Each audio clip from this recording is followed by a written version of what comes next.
Now, Hollywood has spent a lot of money on saving Matt Damon. Is Christopher Nolan's The Odyssey worth the money? Let's find out.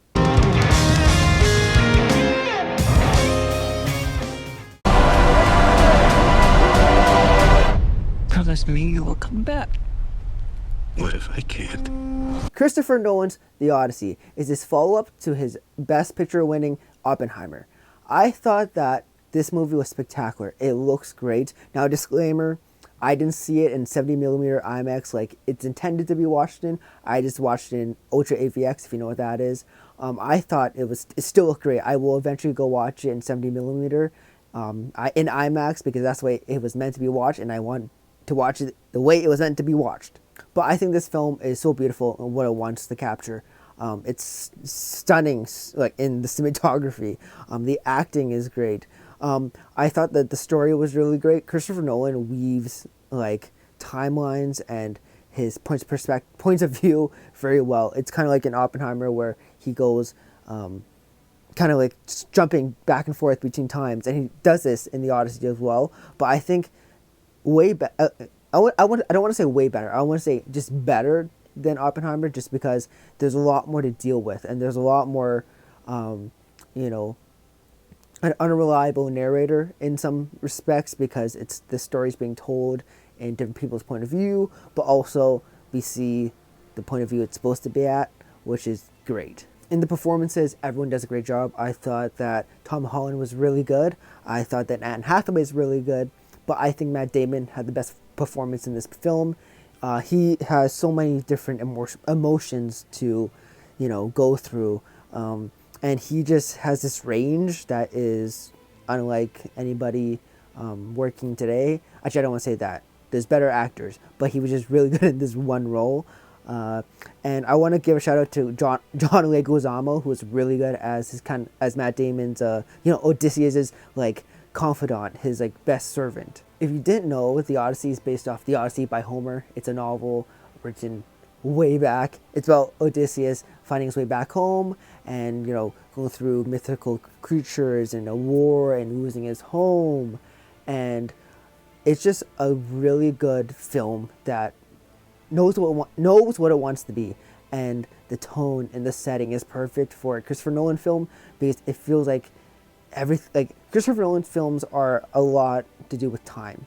And this movie is, we're running out of time. We got to get Odysseus home, and Odysseus has to get home before people try to kill his son. And it's a whole movie that just feels so connected to what the source material is. I know it takes some liberties with that as well. I did read it back in high school, but I think that this film will bring people into this new environment, into this new world of the Odyssey. I know it introduced people to like the novel, which is like I think it's selling a lot right now on like physical and on a Kindle. Now this movie has a 2 hour and 55-minute runtime, and I don't think it wastes any time. I feel like every scene is intentional. I feel like every scene needs to be there. I didn't feel like it was dragging. Maybe other people did after the movie. There was his mother and daughter sitting beside me, and the daughter was like, "Hey, what'd you think?" And the mom was like, "I have no idea what I just watched." For some people, you'll get it. For the movie lovers, you will understand this cinematic language and understand what this film is trying to do. If you're more of a casual moviegoer, I think you will enjoy it. I think it's just it'd be a little bit more slow for you, just because people aren't used to 2 hour and 55-minute run times, and it doesn't hold your hand. Christopher Nolan movies does not hold your hand when it comes to telling your story.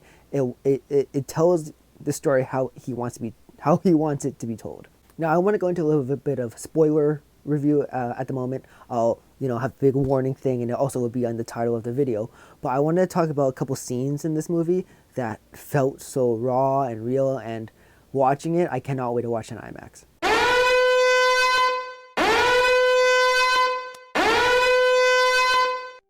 I wanted to talk about the Trojan horse scene. I think that's the scene that everybody's talking about. It is spectacular. It's shot well. The music is tense. The scene is tense.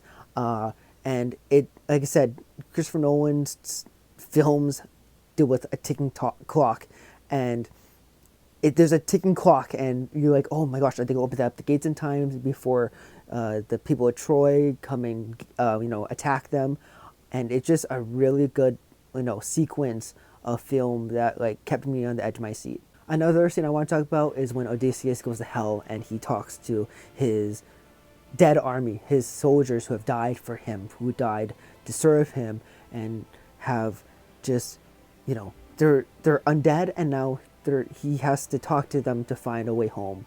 And I feel that scene is very powerful because it deals with, the spoils of war and people dying and sacrifice, and what are you willing to do, and how leaders might lie or leaders make decisions that other people don't want to make because they're hard. And I think that Matt Damon did a really good job in, expressing, hey, like, I'm your leader, I'm your king, I didn't want to have to, sacrifice you, but yeah, it was a very,